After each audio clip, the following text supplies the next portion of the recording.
Hello प्यारे बच्चों, कैसे हैं आप लोग। तो आप सब अच्छे होंगे, अच्छे से वीडियोस का आनंद इस समय ले रहे होंगे। तो प्यारे बच्चों, इस समय हम क्लास 10th केमिस्ट्री का चैप्टर 1 रासायनिक अभिक्रियाएं और समीकरण केमिकल रिएक्शन एंड इक्वेशंस को सॉल्व कर रहे हैं। तो प्यारे विद्यार्थियों, हम लोग आज जानेंगे कि रासायनिक जो अभिक्रियाएं होती हैं इनको कैसे संतुलित किया जाता है। रासायनिक समीकरणों को संतुलित करने का हिट एंड ट्रायल मेथड देखेंगे। तो देखिए प्यारे बच्चों, इसमें आपको 2-3 बातों का ध्यान रखना है कि एलिमेंट्स क्या हैं। अभिकारक यानी कि जो रासायनिक अभिक्रिया में भाग लेने वाले उनको अभिकारक बोलते हैं। रासायनिक अभिक्रिया के फलस्वरूप जो बनता है उसको बोलते हैं उत्पाद। क्या बोलते हैं? उत्पाद बोलते हैं उसको। तो हम ये देखेंगे कि किस प्रकार से कोई इक्वेशन लिखी होती है। जैसे मैं एक इक्वेशन आपको देता हूँ। जैसे देखिए, आप ये लिखा हुआ है हाइड्रोजन प्लस ऑक्सीजन और ये रिएक्शन कराने पर देखिए बन रहा है H2O।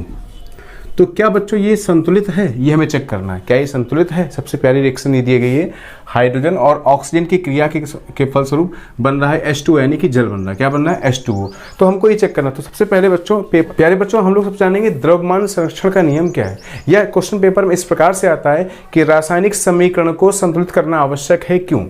तो किसी भी रासायनिक समीकरण को संतुलित करना आवश्यक है क्यों, तो उसका कारण बच्चों ये है कि द्रव्यमान संरक्षण के नियम के अनुसार किसी भी रासायनिक अभिक्रिया में ना तो द्रव्यमान का निर्माण होता है और ना ही इसका विनाश होता है। यानी कि द्रव्यमान टोटली संरक्षित रहता है। यानी अभिकारक में उपस्थित परमाणुओं की संख्या और बनने के पश्चात यानी कि उत्पाद में उपस्थित परमाणुओं की संख्या सदैव समान होनी चाहिए। यही है द्रव्यमान संरक्षण का नियम, और इसीलिए बोलते हैं कि रासायनिक समीकरण को संतुलित करना आवश्यक है क्यों। तो प्यारे विद्यार्थियों, इस प्रकार का इक्वेशन कहा जाता है कंकाली इक्वेशन। क्या बोलते हैं इसको बच्चों हम लोग?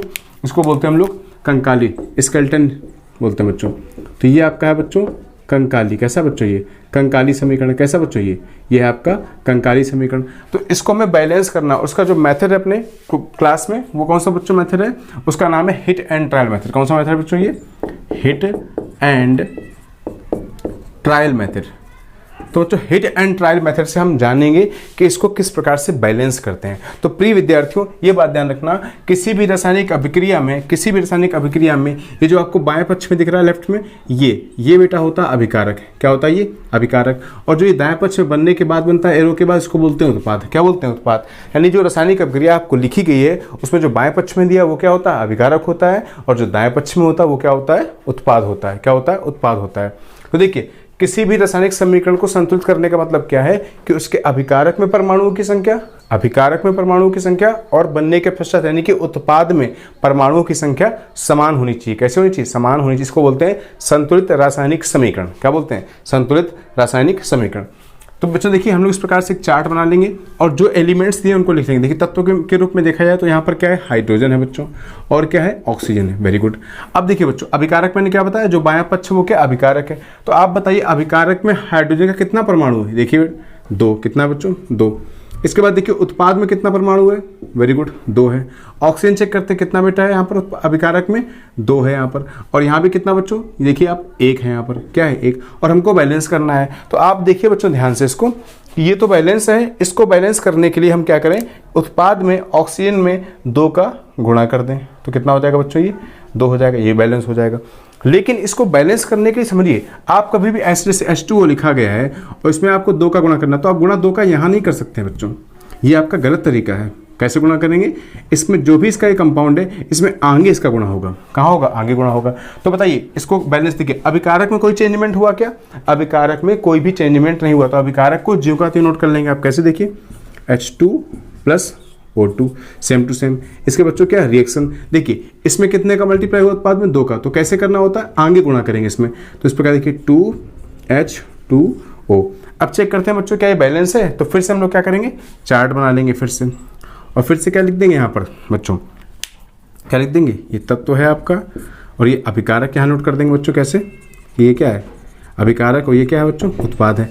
अब देखिए तत्व क्या बच्चों? फिर से आपके पास में हाइड्रोजन है और क्या? ऑक्सीजन है। अभिकारक में देखिए, अभिकारक क्या बोलते हैं? बाएं पक्ष को अभिकारक कितने हैं? 2 परमाणु हैं।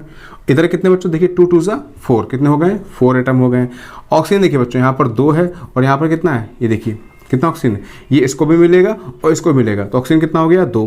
तो अब देखिए मैंने ऑक्सीजन को बैलेंस किया तो हाइड्रोजन डिसबैलेंस हो गया। यहाँ पर कितना हो गया? 4 हो गया। हमको इसको 4 बनाने के लिए क्या करना पड़ेगा? इसमें आपको 2 का मल्टीप्लाई करना पड़ेगा। कितना करना पड़ेगा? 2 का मल्टीप्लाई करना पड़ेगा, जिससे ताकि ये बराबर हो सके। तो बच्चों जब इसका 2 का मल्टीप्लाई करेंगे तो मैंने क्या बताया? जो गुणा करते हैं वो हम लोग आगे करते हैं। तो अब गुणा करिए, कितना हो जाए? देखिए 2H2 हो गया। क्या O में कोई गुणा किया गया? नहीं किया गया, तो आप कुछ कैसे लिखेंगे? ऐसे O2 लिखेंगे, एग्जैक्ट। और देखिए बच्चों रिएक्शन करेंगे तो यहाँ पे देखिए सेम टू सेम, कोई चेंजमेंट नहीं हुआ, 2H2O। अब देखिए बच्चों, अब चेक करते हैं, एक बार फिर चेक करते हैं, फिर आप चार्ट बना सकते हैं इस प्रकार से। तो हाइड्रोजन परमाणु कितने देखिए आपको दिख रहा है? 2 2 जा 4, यहाँ देखिए 2 2 जा 4, ऑक्सीजन कितना है? 2, और ये कितना है? 2। तो ये बच्चों बैलेंस हो चुका है, यानी इस प्रकार से जल को बना के तैयार किया जाता है। किसके प्रकार से? ये 2H2 plus O2 reaction by 2H2O। तो बच्चों इस प्रकार से हम किसी भी रासायनिक समीकरण को संतुलित करना जानते हैं। देख लीजिए बच्चों।